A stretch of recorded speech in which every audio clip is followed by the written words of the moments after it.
6, a helping hand with your land. Neil from Essex here to talk through with you today on the different series of tractors that Kubota makes.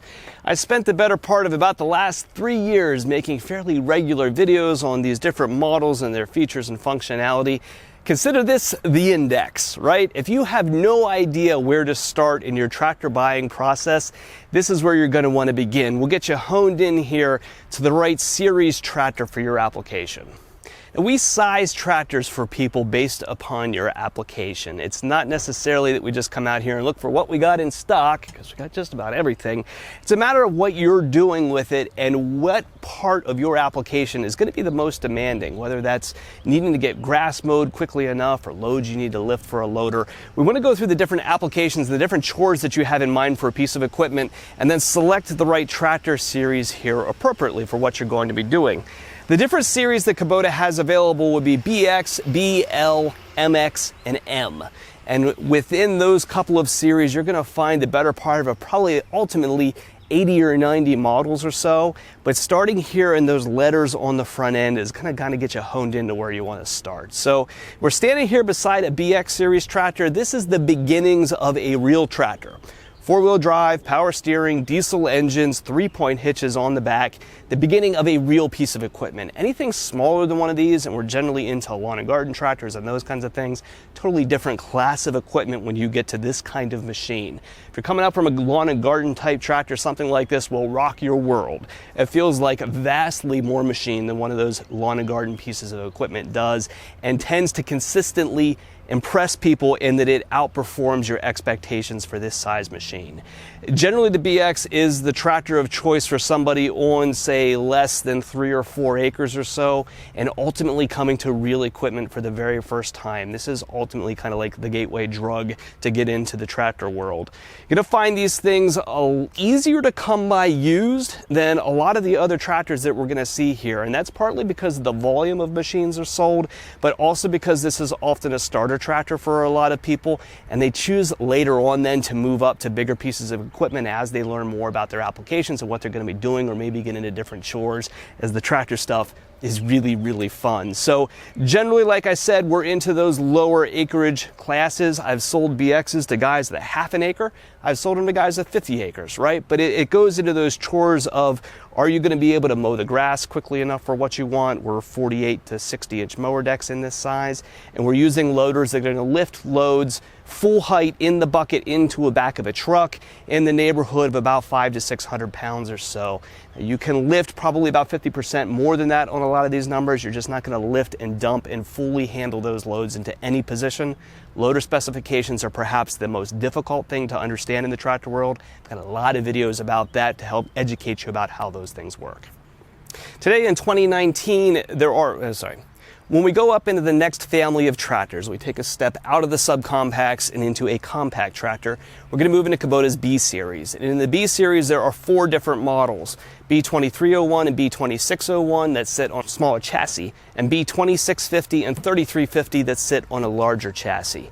Now you're going to find these tractors, even the small one here, are going to feel like surprisingly more machine than a subcompact does. Even going to a 23 horse B Series machine, it feels a lot more capable than the smaller machines do.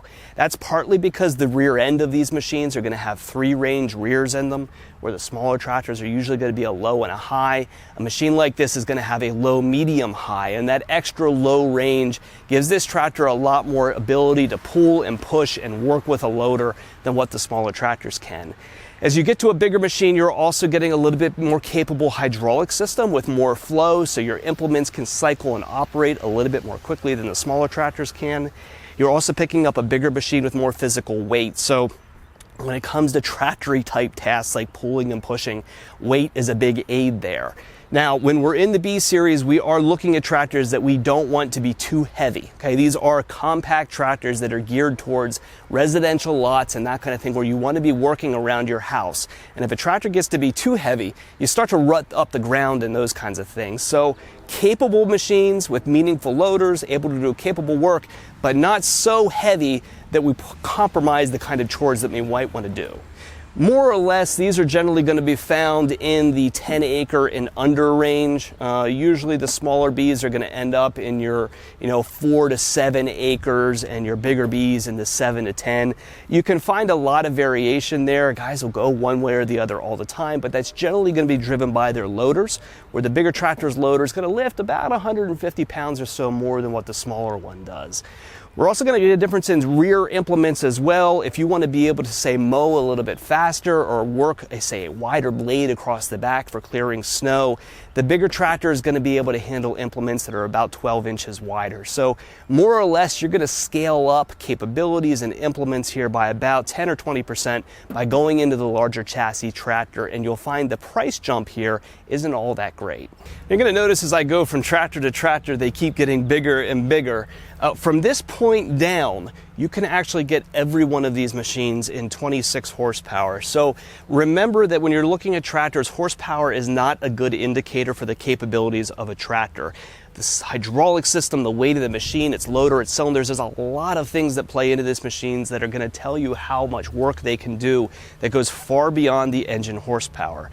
26 horse is a breaking point there for emissions reasons. When we're under 26, we don't need after treatment on the engine. When we go over 26, we do. So we're going to see a lot of machines under 26 horsepower and then a jump up into the 30s with not a whole lot there in between for that reason. We're standing here beside an L Series tractor. There's more variety in the L Series than there have been in the other machines here that we're going past here at this point. When we're moving into L's, we're moving into utility tractors now. So these are machines that are starting to get big enough and heavy enough that you're not going to be doing work around your home and on sensitive turf and that kind of thing. You can put mid-mount mowers on all of these other tractors. You cannot on a big machine like this. They just start to get a little too unwieldy for those kinds of applications. So at this point, we're moving into people with more utilitarian type tasks. So say moving hay bales, a little bit of light farming applications, vegetable farming, landscape yards and that kind of stuff. They need to be moving materials. We're getting capacities now where we can get a loader that can lift and carry, say, 1,000, 1,200 pounds on a set of pallet forks and move much more meaningful loads than we can on the smaller tractors. When we talk about weight now, an L is a tractor that we're going to start to want and get some of that weight. So you're going to notice these being heavier than what the BX and the B Series tractors are, because we need that additional mass in the tractor in order to offset the loader. There's two families inside of the L Series. There's the standard L Series machines whose model numbers currently in 2019 end in 01. So 2501, 2301, 2901, and 4701. Those first two digits are going to be the horsepower of the machine, and then the last two are kind of their family identifier. All of those tractors are economy tractors, so simple machines for everyday tasks and that kind of stuff. Not a whole lot of bells and whistles. You can get gear shift transmissions and those kinds of things in the standard L, so they can be very, very price competitive and inexpensive tractors for the quality and capability that they're going to bring to you.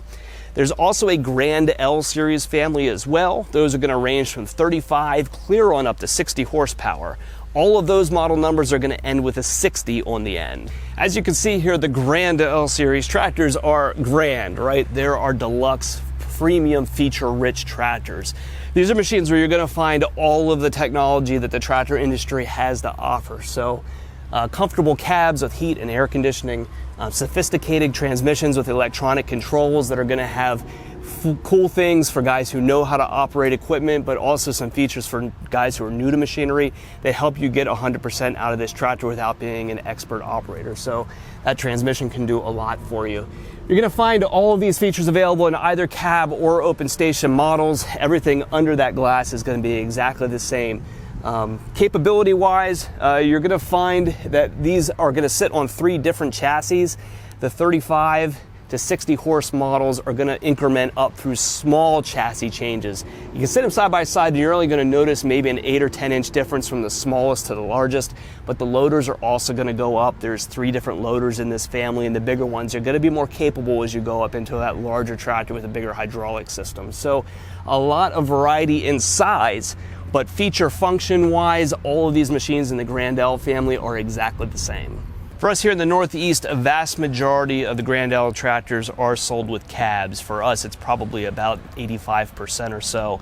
That's because here, like today, it gets quite hot outside. These are going to have air conditioning, but also that you're going to have a cab for snow removal and those kinds of things in the wintertime. There is one smaller tractor, a B2650, that you can get a cab on, but for most guys that are in snow removal applications or for homeowners that are looking to get themselves out of the elements, this is a really popular choice. I'm sitting here in the seat of an MX Series tractor, and this is the next bigger machine up from the L Series. You can kind of think of an MX as kind of a hybrid between the M Series utility tractors and the L Series large compact tractors. The mechanics of this machine are very much L Series front end with M Series rear ends. So you're going to find these to have a little bit more stout back ends with larger category 2 hitches, but a lot of L Series technology out in the front of the machine with L Series sized axles and loader capacities and those kinds of things. These are popular options for us because it's a really good size utility tractor in that 48 to 58 horsepower range that does not have all those bells and whistles of the Grand L's. If you're looking for a capable utility tractor that's a little bit more machine than the standard L, the MX kind of fills that niche.